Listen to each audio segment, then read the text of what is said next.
In this walkthrough, we're going to go ahead and we're going to customize the look and feel of our results coming out of a content search web part by using display templates, which are extremely powerful. And I've done a whole series and sessions on all of this, but let's look at the basics.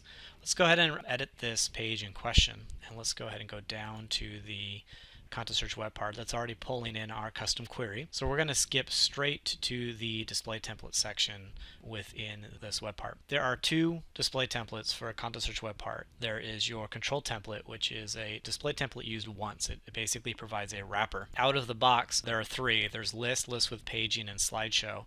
These are provided for you, and then I've got some backups here that I've already created, and we're gonna set one of these. In particular, we're gonna use this control tabs, which is gonna do something kind of cool for us. For the item template, we have more options. Out of the box, there's diagnostic, large picture, 2 pictures on left or top, some recommended items, 2 lines, and video. But you can add all of your own pretty easily. So we'll set here the backup item tabs, and we're gonna see what happens now. This is the out of the box Seattle master page. I've done no coding personally as an end user, except selected the display template I wanted to use. And now when I go ahead and save this, we'll see that my results are radically different than they were before. They're displayed very differently. They've got custom styling applied.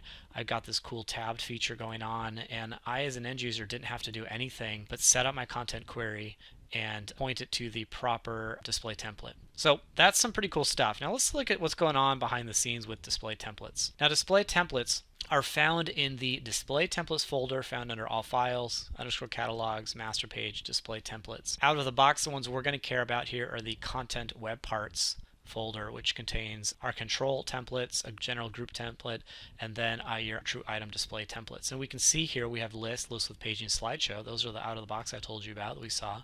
And we have diagnostic, large picture, these picture on left, recommended, and 2 items. So these are all your out of the box item templates. As a developer designer, you could easily create your own, and all you need to do is just copy any of these over into your own location. You can either put them back in this folder, or in my case, there's a folder I actually created here under master page library, and then I have demo properties. This is a subfolder I created, then display templates, then backups. And I have a whole bunch of display templates I've created by basically copying over a working example, pasting it here, renaming it, and then making the modifications that I need to make to the files here.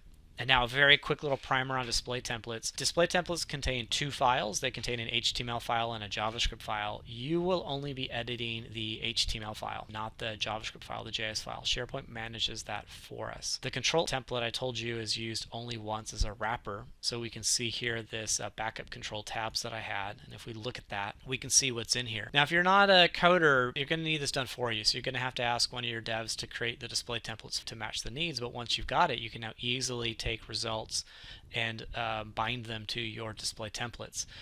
We can see where I'm now able to grab JavaScript libraries, JavaScript, and CSS to make a lot of that magic for the tabs work. There's other JavaScript that's going on here that's doing and making a lot of this magic actually happen. If we look at the item template, the backup items tabs, we'll see a lot of other fun stuff going on here. One of the cool things here is the manage property mapping. This is where we tell this particular content search web part what results, what managed properties we actually want to pull back from the search. Then you can use JavaScript to manipulate all of that content, all that data that's returned, and we can turn it into some sort of HTML structure. And there's lots of ways that we can do this. This is just the way that I decided to do it to make this tabbed interface work. So using custom display templates or even out of the box display templates, we're able to get pretty sophisticated looks and feels potentially without even really having to modify anything like the master page or whatnot. Let's look at something else though that I think is interesting on the content search web part. And what I'm going to do is I'm going to view the source of this page. So this is all the HTML source that's making that happen. And I'm going to scroll all the way down to the bottom. Now what happens is the way that these search results actually end up working is that SharePoint automatically dumps into the bottom of the page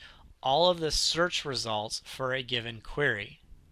It takes that data and it dumps it into JSON, JavaScript object notation. This data, this content that you see here is the actual results that are being returned by SharePoint for the search. So what's happening if we kind of think through the flow here, is that when I reload this page, I'm not going to reload it, but if I loaded it, your browser is going to go make a request for this URL to SharePoint. SharePoint's going to return back this raw HTML with embedded JavaScript. And one of the things it's going to do is return this JavaScript result. The content search web part, this piece up here, knows to use JavaScript to go and grab, using your display templates, to go grab this data and this JavaScript, this JSON data, and then loop through it and process it and all that. So it's actually pretty sophisticated, because on a debugging side, if you have your coders trying to figure out why are things not working, you can actually see the data coming directly into the source, and you can find out exactly what SharePoint is or is not returning by looking at the raw data. Pretty sophisticated. But this data here, as you see, it's very unformatted. That's fine, and that's what we've seen here with the content search web part and display templates utilizes client-side rendering. This data is raw data. Using display templates, your browser can then use that data so it can generate the HTML, JavaScript, etc. needed to actually get this look and feel. Now, one other thing I wanted to show you is some out-of-the-box content search web parts that already exist for you. So if you go ahead and you edit the page and click on Add a Web Part, there's a category here called Search-Driven Content. Now, search-driven content are predefined content search web parts that do specific things. So let's go ahead and let's look at popular items. So I'm going to just select the popular items web part and click on Add. Once that web part's added, I can go ahead and I can edit it. And what we're going to see here is a bunch of the general content search web part components that we expected, right? Your query, how many items would you like to show, your display templates you'd like to use, and if you see my old display templates that are there.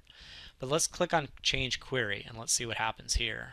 This is what's sort of fascinating here, is that the query is a different query builder than we had in the content search web part, because it's been predefined to do a specific task. So there are specific content search web parts that have been provided in the search driven category that will only allow you to do so much manipulation of the query itself. It doesn't allow you to have the full advanced editor. That's what the content search web part is for.